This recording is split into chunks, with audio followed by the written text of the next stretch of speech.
A música que nos une. A informação que nos liga. Sintoniza Proximidade em 94.8 ou 98.4 FM. Leve-nos também em radiogilão.com. Esta manhã de quinta-feira, a continuação de um ótimo dia.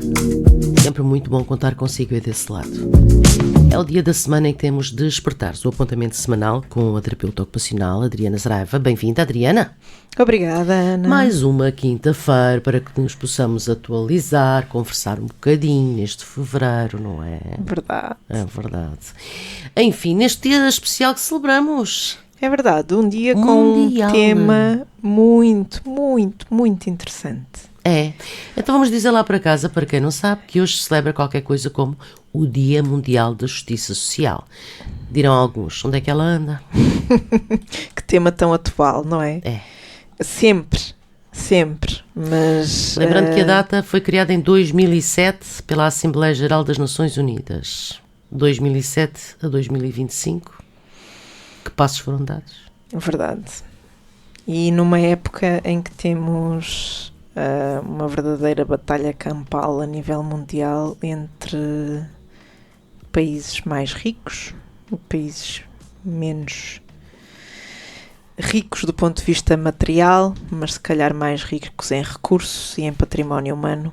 E em poder de decisão? Uhum. Não é? Então, Ana, eu tenho um carinho muito especial por este tema pelo seguinte.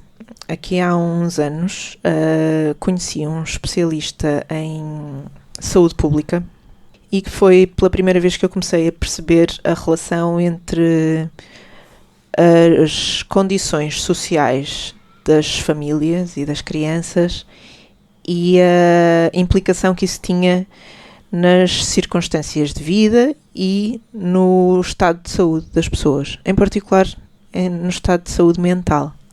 Portanto, se pensarmos que condições sociais são aquelas que são mais relevantes, geralmente são a empregabilidade, as habilitações literárias, os rendimentos socioeconómicos,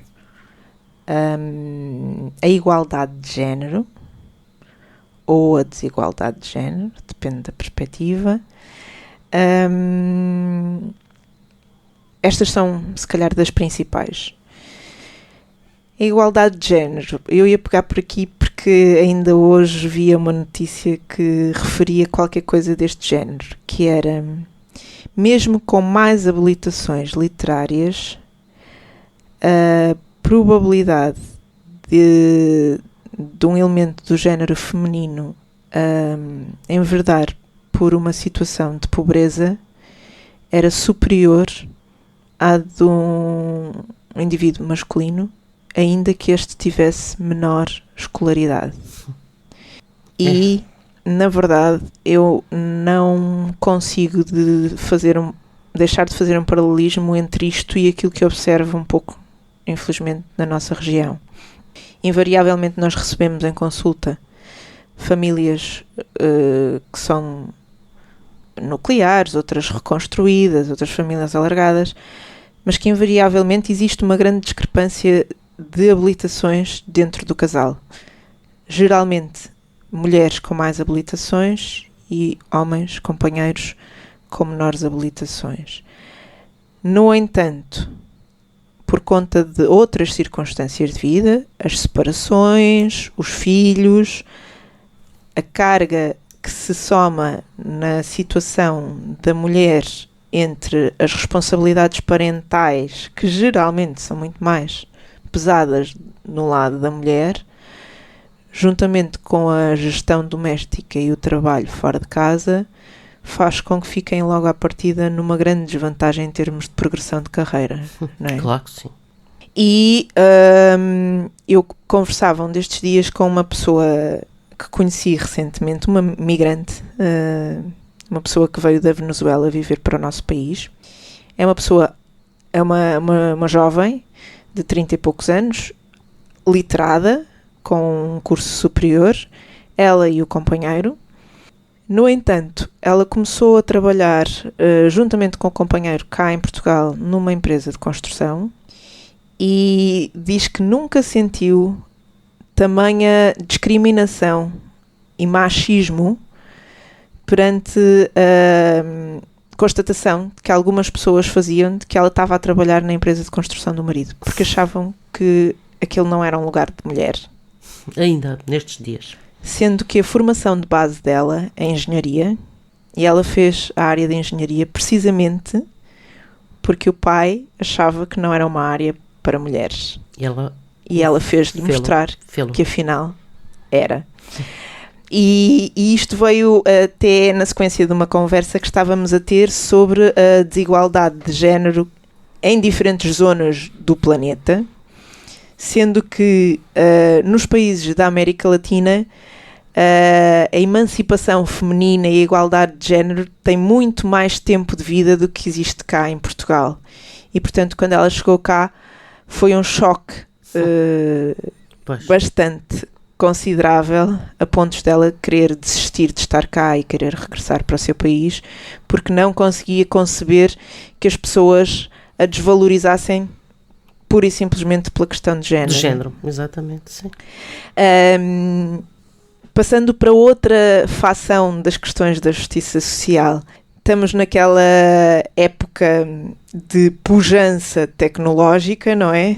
Estamos a ter condições nas escolas que estão a levar a que o ensino tenha uma vertente digital, mas temos em simultâneo, ainda hoje ouvia uma mãe a conversar sobre isto com uma professora na escola, temos em simultâneo quase que uma presunção da parte do governo e por vezes dos estabelecimentos de ensino de que todas as pessoas têm as mesmas circunstâncias socioeconómicas, materiais, físicas, emocionais, por aí fora.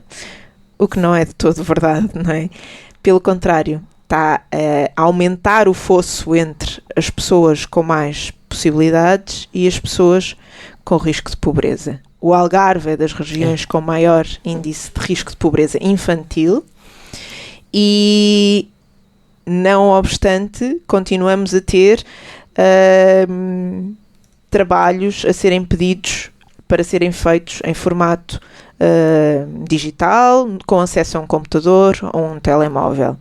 Esta mãe que eu assistia na entrada da escola explicava à professora que, apesar de saber que a filha precisava de acompanhar o ritmo do grupo, da turma, em termos de trabalhos através de um computador, que não conseguia fazê-lo.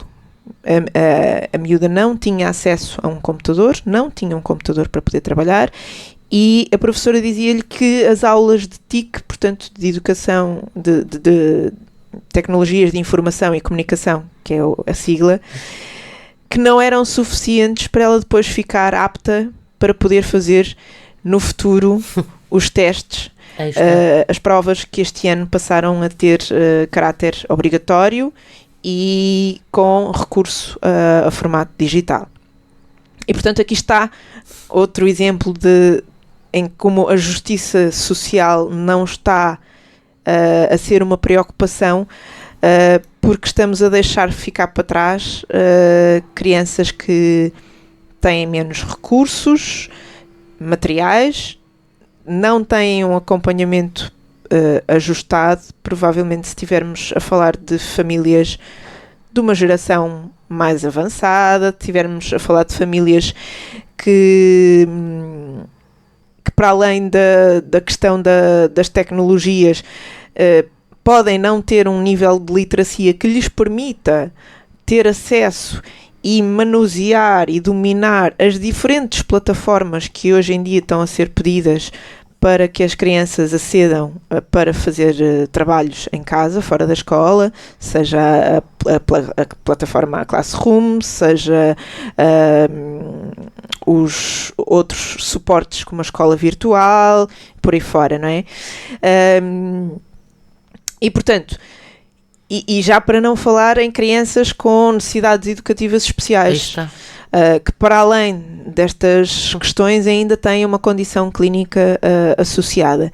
Portanto, eu acho que nós estamos a viver uma época em que, apesar de haver muitos recursos e uma multiplicidade de fontes de comunicação, de informação, de ferramentas, de inovação tecnológica, estamos a precisar de uma certa inovação social para que as pessoas consigam ter contextos de acesso mais universal, com mais equidade, com mais igualdade de oportunidades, que não fiquem para trás naqueles rankings que se fazem em termos de resultados académicos e de sucesso já na vida adulta em termos profissionais, em que verificamos que crianças vindas de famílias com baixos rendimentos têm possibilidade de sucesso escolar reduzida e têm possibilidade de sucesso laboral também reduzidos, que resultam desta tal preocupação e este apoio suplementar que é necessário para que tenham acesso a oportunidades semelhantes aos outros colegas. A igualdade de circunstâncias no momento certo em que é oportuno, não é? Há crianças que acompanhadas em casa, equipamentos e pais que acompanham e que proporcionam, e outros zero. Nem mais. É verdade. Então ficamos pendurados neste Dia Mundial da Justiça Social. Muito espaço a dar desde que foi implementado em 2007. Há muito caminho ainda para percorrer, não é? Há caminho para percorrer, há consciência de que temos que melhorar e reconhecer que à nossa volta existem diferentes realidades, diferentes circunstâncias e que temos que criar soluções que respondam, na medida do possível, o mais possível, passa a redundância, a toda essa diversidade de circunstâncias que existem, não é? Claro. Portanto, não somos todos iguais, não temos todos as mesmas igualdade de vida. Eu ontem participei num seminário onde estava o representante de um jornal da região que falava da introdução de estratégias para que as pessoas com deficiência visual ou deficiência auditiva pudessem ter acesso aos conteúdos desta publicação. Achei fantástico, porque depois dei por mim a olhar e a ouvir sobre esta ferramenta, porque na verdade é uma ferramenta que existe já há alguns anos, mas que agora é que já está a ter mais impacto e está a ficar mais disseminada. Como é que isto poderia ser utilizado para pessoas com baixa visão, para pessoas com dislexia, com pessoas com problemas inclusivamente de linguagem, não é? Para terem, por exemplo, isto tem a ferramenta em si tem uma vertente áudio, não é? Portanto, se alguém não consegue ler ou ter acesso visual à informação que está publicada, tem uma voz que faz a leitura e que acompanha a notícia e vai fazendo o relato daquilo que está descrito na notícia para que a pessoa possa ter acesso. Fiquei a pensar que, inclusivamente, isto podia ser uma mais-valia para a comunidade estrangeira que está, de uma forma muito empenhada, a querer aprender a falar português e que pode ter ali uma ferramenta onde vê escrito o português com a fonética e a pronúncia e o sotaque ajustados, corretos, e, portanto, aí está uma forma de se compensar uma desigualdade com uma ferramenta relativamente simples. Então, que aos poucos, pelo menos pela positiva. Temos que deixar uma nota de que há coisas que estão a melhorar. Essa. Bom, que assim seja. Que essa IA, inteligência artificial, também, de alguma maneira, ajude pela positiva, não seja só a parte negativa. Que bem. Bem, então que para o ano estejamos de novo a falar do Dia Mundial da Justiça Social, já com alguns pequenos passos dados. Vamos ter fé, se assim será, a nível mundial. Cada um fazer a sua parte. É exatamente isso. Adriana, obrigada. Obrigada, nós também. Até para a semana. Até para a semana. Rádio Gilão Tavira. Frequências 94.8 e 98.4 FM.